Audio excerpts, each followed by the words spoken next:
What's up guys, Ryan here from Mudgunner, and today we are talking about the tactical games. This is a viewer request, and I've done videos about the tactical games before, or at least talking about my gear for it, but I figured this would help some of you guys out that might be thinking about it. So what is the tactical games? Well, it's kind of like obstacle course meets shooting.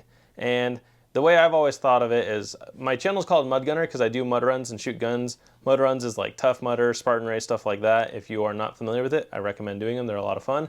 It keeps your physical fitness up, but I've thought of the tactical games as kind of like that cross between the two, or basically CrossFit and shooting. It's very similar. It's probably more similar to CrossFit and shooting than mud runs and shooting, but I've always liked the idea of mud runs and shooting. So yeah, I would say it's a pretty physical event. Now, I'm not saying that nobody can do it, but you do need to have some physical fitness to yourself, and this is a good way to want to get into physical fitness, is train for the tactical games, because it really puts your body to the test, your gear to the test, and your shooting capabilities to the test.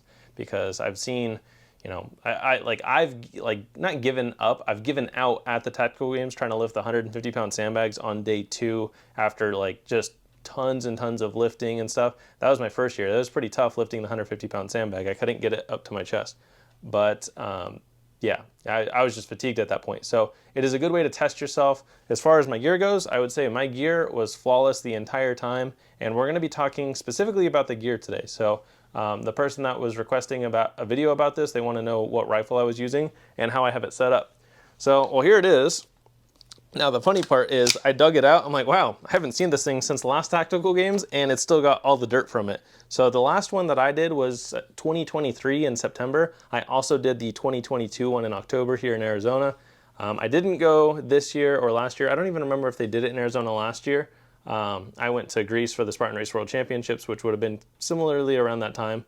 But I didn't do it this year because it was like 3 hours south of where I live, where the previous 2 I did were like 40 minutes from me. So ideally, I'd like them to be a little bit closer for me to do it, but I'm not saying I'll never do it again because it's a lot of fun and I would like to. But this is the rifle that I used in the tactical games twice. It is a local manufacturer. It's Dignity Defense. I've talked about them in previous videos. I do have a 1,000-round review video of this rifle from a couple years ago.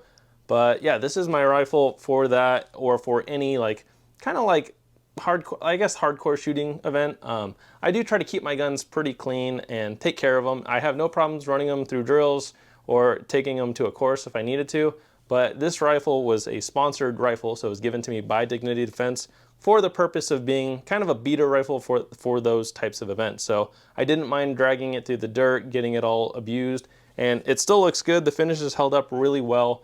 The first year of the tactical games was definitely much harder on it, where the gun was getting like kind of not drugged through the dirt, but drugged through the dirt. Second year was a lot less movement with the rifle itself. So basically you pick up the rifle, then you shoot, and then you lay the rifle back down and then do whatever physical stuff you had to do. The first year, you were carrying your rifle the entire time, which I actually really like that. It really put the slings to the test, because people complain that QD slings can break, and I have had them break, but this is a factory Blue Force Gear sling, and this thing is rock solid. Like it is super solid. I could trust dropping this, doing whatever. It's extremely solid. And we're running it on a Magpul QD RSA mount here, and then a Voltor stock here. But this is the Blue Force Gear padded sling, so highly recommend that. And then again, the gun is a Dignity Defense. This is their DB4 rifle. Now, the one thing is, Dignity Defense, again, they're a local Phoenix manufacturer. They're not super well known probably throughout the States, but they're known here in Arizona, and I do really like their guns. Again, I've abused this thing. I haven't cleaned it since 2023, but I know if I took this to an event this weekend, it would run perfectly fine. So that is why I neglect this gun, is because I'm basically torture testing it in a way, realistic torture testing, not, you know, accelerated. But yeah, it's solid rifle. I've had no issues with it. As far as I know, I can't think of any malfunctions. If I did, it could have just been a combination of other things, not just the gun failing. But off the top of my head, I've had 0 malfunctions with it. And yeah, the optic we're using is a Vortex Strike Eagle 1:8. This thing is all dirty and beat up too. So basically how it was is, the very first tactical games, all this stuff was brand new. Like no issue, like not a scratch on anything, but running it through 2 of them, plus all the other shooting I've done on the side with it, it's got some love marks on there now. Specifically the optic got a little bit more scratched up than everything else, but I think it kind of got drugged through the dirt. So yeah, it's a Vortex Strike Eagle 1:8. And it's on an American Defense Manufacturing QD mount. It's on the high mount. I really like it because you can keep your head a little bit higher. The stock is too far in for me right now, but you can keep your head a little bit higher, which I like, versus crunching it in. And honestly, going from this and then going to standard optic mounts, I was like, wow, those are too low for me now. So I really like the high mount. It does have its pros and cons, and an LPVO has its pros and cons as well. I would say if you're gonna do this setup, really test your shooting capabilities at 25 to maybe 50 yards. I know some tactical games have further distances, but here in Arizona, I think the furthest was maybe 100 yards.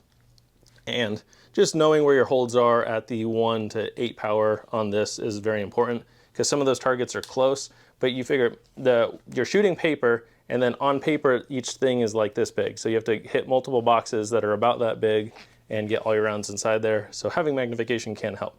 But then there's barricades. There's a lot of barricades, and you'll notice this sits pretty high. So if you have a slant barricade, I mean, you're sticking it in there sideways, and it's very hard to look through an LPVO sideways. So, and I have this SLR barricade stop, which is pretty nice, because if you're sticking the whole gun into a barricade, it is nice and solid. It's not going anywhere. You're not going to break it. And I have it right there. So depending on how thick the barricade is, my muzzle's in front. I wouldn't want it like too far forward or using the rail, because you're gonna push your barrel up. But yeah, I like it right there. I have iron sights on here. I've never had to use the iron sights on here, so I don't think they're absolutely necessary, specifically for this type of event. But yeah, these are Magpul MBUS Pro offset sights.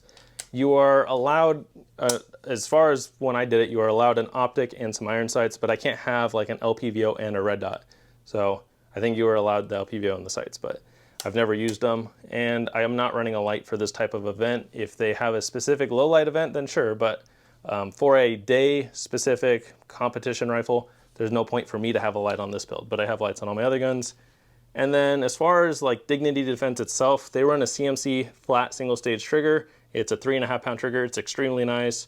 They run the Radian 45 degree safety selector, the Radian charging handle. This is the LT model, so it's the polymer charging handles, but they're very nice. And then it came with a different stock and grip, but I opted for the B5 grip and the Voltor stock. So those are the only things I changed on the gun, aside from attaching my accessories. And yeah, the rifle, again, has held up really well. I would recommend the Dignity Defense for it. And if you're looking for one, hit them up. He might be able to do a little bit of a discount for you if you mention my channel, so go hit them up. And then as far as the kit goes, again, I've done individual videos on like my plate carrier, my belt setup that I'm gonna show you, but I was and have been running this Velocity Systems carrier for a while. It's got their placard on it. So this placard holds 4 AR mags, and then it's got 3 individual pouches. And the way I set this up, I'll show you guys my belt too, because that's part of it. Hold that thought. My phone ran out of storage, and I finished the video and grabbed my phone. I was like, crap, we ran out of storage. So I was showing you guys my plate carrier setup, and then I was about to grab my belt setup. So I run a G-code belt setup, and with the tactical games, you basically need at least maybe 5 to 6 mags per stage, sometimes less, but I would bring 10 pistol mags, 10 rifle mags, and you should be set. And bring them all empty, because you have to load up while you're there.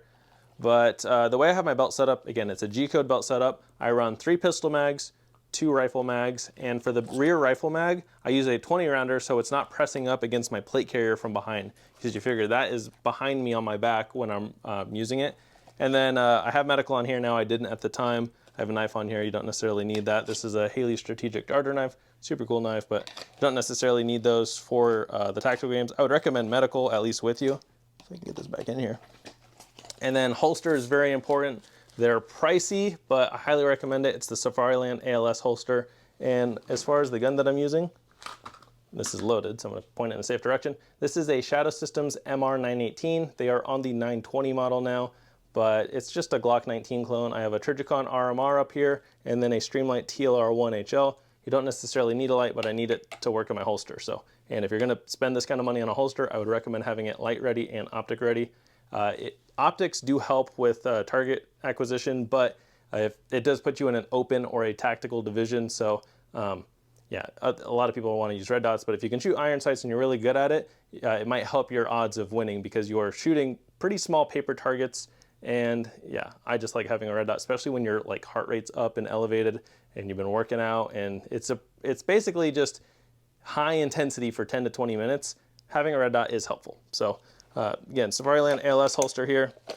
locks in place. It's not going anywhere. I have seen pistols fly out of holsters, so choose a good holster, whatever you do. I know that belt setups can get kind of pricey, but if you're gonna take this seriously, I do think it's worth investing in quality gear, because again, I've had no issues running this through 2 tactical games. I also recommend the thigh strap because it prevents your holster from flopping around when you're running. At least for the tactical games here in Arizona, you do a 1.5 mile run, or about a 1.5 mile run with everything you see here, plus whatever else you might be wearing. So thigh strap is nice, and then when you draw, it just holds it firm to your body so the holster is not flopping around. So again, G-code belt setup, and then mags on my carrier, 4 rifle mag potential, and then I can even, the first time I mainly ran it on my carrier, so I kept 2 20-round AR mags in here, and then I actually kept 3 Glock 17 mags in here. So potential for a lot of storage, but I assume you'll need anywhere from like 4 to 6 mags per stage. And I have an IFAK on here that I wasn't using. I don't know if I mentioned that already, but yeah, I'd say that's kind of the main kit for the tactical games. And again, if you have any questions, comment down below, but I did do an individual video on this. I've done an individual video on that. I don't think I've done a video on this recently, but I did do a 1,000-round review video on that. So if you have any questions, go check out my other videos. We're over 130 videos in a row, like the last 130 plus days. And my plan is all of 2024. But if you're looking to do this event, I highly recommend it. It's a lot of fun, and it gives you a reason to work out and shoot and get better. So thank you guys for watching. I hope you enjoyed, and stay tuned for my next video.